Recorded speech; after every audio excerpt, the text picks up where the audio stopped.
दोस्ती का हाथ।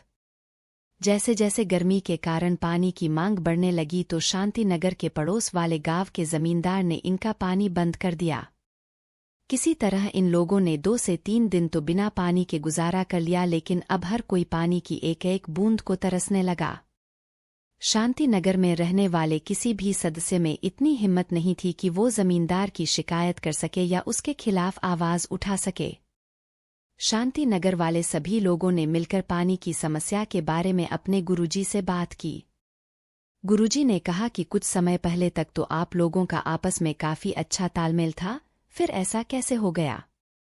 शांति नगर के मुखिया ने बताया कि हम तो सदा आपके द्वारा दिखाए हुए मार्ग पर ही चलते आए हैं, लेकिन जमींदार और उसके गांव वाले हर समय लड़ाई झगड़े का बहाना ढूंढते रहते हैं।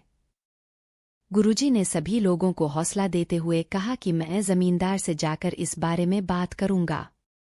शांति नगर के लोगों ने कहा कि आपके वहां जाने से कोई फायदा नहीं होने वाला, क्योंकि हम दोनों गांव वालों के हाथों में अधूरी सी लकीरें हैं। हमारे बड़े बुजुर्ग अक्सर कहा करते थे कि जिन लोगों के हाथ में अधूरी लकीरें होती हैं, उनकी किस्मत में दोस्ती नहीं होती। गुरुजी ने कहा, अच्छा दोस्त बनाने के लिए सिर्फ हाथ ही काफी होता है, उसमें लकीरों की जरूरत नहीं होती। जब कभी सच्चे मन से दोस्ती की जाए तो उस दोस्ती में इतनी रोशनी होती है कि हर तरफ का अंधेरा उजाले में तब्दील हो जाता है। एक शरारती लड़के ने कहा, गुरुजी आप एक बार जमींदार से हमारी दोस्ती करवा दो, अपने घर से बल्ब उतारकर उस होल्डर में जमींदार को लटका दूंगा। गुरुजी ने इस युवक को शांत करते हुए कहा कि खुद को हमेशा अपने दिमाग से और दूसरों को दिल से संभालना सीखो। समस्याएं और चिंताएं तो जीवन का एक हिस्सा हैं, ये जीवन में आती जाती रहती हैं। शांति नगर के निवासियों ने गुरुजी से कहा कि आपका अकेले वहां जाना ठीक नहीं है।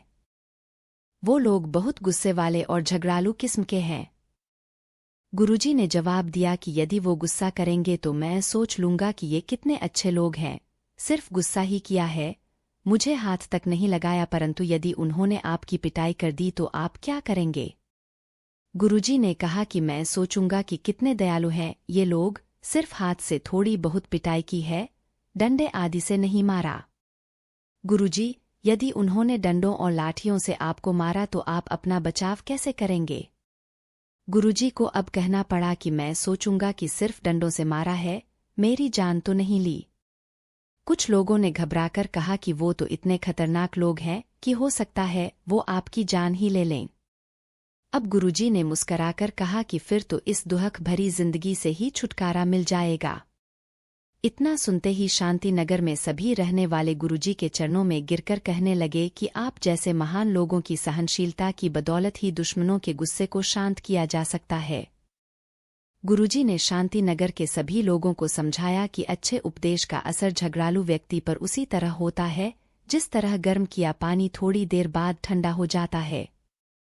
एक बात सदा ध्यान रखो कि लोहा चाहे हुआ कितना ही गर्म क्यों न हो जाए, पर हथौड़ा तो ठंडा रहकर ही काम कर सकता है। इसलिए इस बात को कभी मत भूलना कि पड़ोसी के साथ दोस्ती की चाहे कुछ भी कीमत अदा करनी पड़े वो कम है, क्योंकि महापुरुषों का मानना है कि सिर्फ समझौते में ही समझदारी है। गुरुजी के ज्ञान और अनुभव से प्रेरणा पाकर जॉली अंकल यह कहने में गर्व महसूस कर रहे हैं कि अच्छे समाज की कल्पना करना अच्छी बात है, परंतु उससे अच्छी बात यह है कि अच्छे समाज के निर्माण के लिए हर किसी की तरफ दोस्ती का हाथ भी बढ़ाया जाए। यह कहानी हमें यह सिखाती है कि दोस्त पर जान दे देना इतना मुश्किल नहीं जितना मुश्किल है ऐसे दोस्त को ढूंढना जिस पर जान दी जा सके।